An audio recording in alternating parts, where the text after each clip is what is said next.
విద్యను వ్యాపారం కాదని చెప్పగలరు వీళ్ళు ఎవరు? మన గతంలో ఎన్నడూ లేని విధంగా అది వాస్తవమే. గవర్నమెంట్ స్కూల్స్ నుంచి యాడ్స్ రూపాన టీవీలో కానీ పేపర్ రూపాన కానీ దాన్ని కూడా నాయకులు అంగీకరిస్తూ దీన్ని కూడా వేల కోట్లు ఖర్చు పెడుతున్నారు పేపర్ రూపాన యాడ్స్ రూపాన అని చెప్పి అంటున్నారు. ఎంతవరకు కరెక్ట్ అంటారు?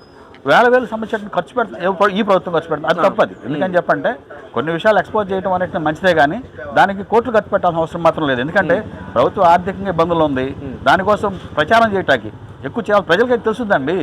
ఇప్పుడు గత ప్రభుత్వం కూడా కొన్ని వందల కోట్ల రూపాయలు ఖర్చు పెట్టింది, అలాగే ఈ ప్రభుత్వం కూడా అలా అదే దారి వెళ్ళింది అనుకోండి, ఇంకా తేడా ఉంది. నువ్వు చేసే పని ప్రజలు గుర్తిస్తారు, నువ్వు చెబితేనే గుర్తిస్తారనేది అబద్ధం. ఎందుకంటే ఒక ఎమ్మెల్యే ఉన్నాడు, ఒక ఎంపీపీ ఉన్నాడు, లేదా సర్పంచ్ ఉన్నాడు. ఈ ప్రభుత్వానికి సంబంధించి గ్రౌండ్ లెవెల్ అందరూ ఉన్నారు, కింద నుంచి పైదాకా ఉన్నారు.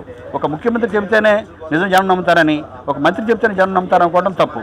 నువ్వు ఏం చేస్తావు అనేది గ్రౌండింగ్ ఏమైనా ఇంపార్టెంట్, ఏం చెప్పావనే కాదు ఏం చేసావనేది ముఖ్యం. ఏం చేసావని ఎక్కడికి తెలుస్తుంది? ప్రతి ఇంట్లో తెలుస్తుంది. ప్రతి వ్యవసాయదారుడు అంటే వ్యవసాయం గురించి ఏం చేసి తెలుస్తుంది, అడ్డగా పరిశ్రమ చేసేవాడు పరిశ్రమ గురించి తెలుస్తుంది.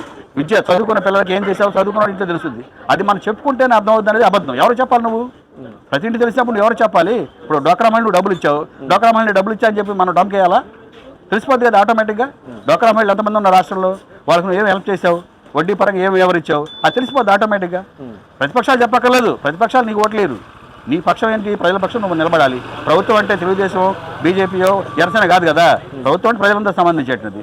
ఒకసారి నీ గవర్నమెంట్లోకి వచ్చిన తర్వాత ప్రజలకి ఏ వర్గానికి, వ్యవసాయ రంగానికి కానీ, చేనేత కార్మికులకు కానీ, లేకపోతే మిగతా వృత్తుల వారికి కానీ, లేకపోతే నిరుద్యోగులకు కానీ, ఎవరైతే ఉన్నారో వివిధ రకాల సంబంధించిన సెక్షన్ ప్రజలు ఎవరైతే ఉన్నారో వాళ్ళందరూ సంబంధించి నువ్వు వచ్చే ముందు ఏంటి, నువ్వు వచ్చిన తర్వాత ఏంటి, ఎవరి ప్రోగ్రెస్ ఏంటి, అది జిల్లాల వారీ కానీ మండలాల వారీ కానీ ప్రభుత్వం కానీ రివ్యూ చేస్తే అది నిజమైన ప్రోగ్రెస్ సంబంధించి. ప్రభుత్వంలో జగన్మోహన్ రెడ్డి ఏం చేశారు? ఏం చేయలేదు. ఆయన ఒక పీబీని చేశాడు, దాన్ని నమ్ముకున్నాడు, అతను దెబ్బతిన్నాడు. అందుకని పీబీని చేసుకున్నాడు, మొత్తం ప్రభుత్వం జీరో చేశాడు. అతను క్యాబినెట్ సంబంధించిన ఏ మినిస్టర్ కూడా ఆ శాఖను రివ్యూ చేయాలి ఇంతవరకు.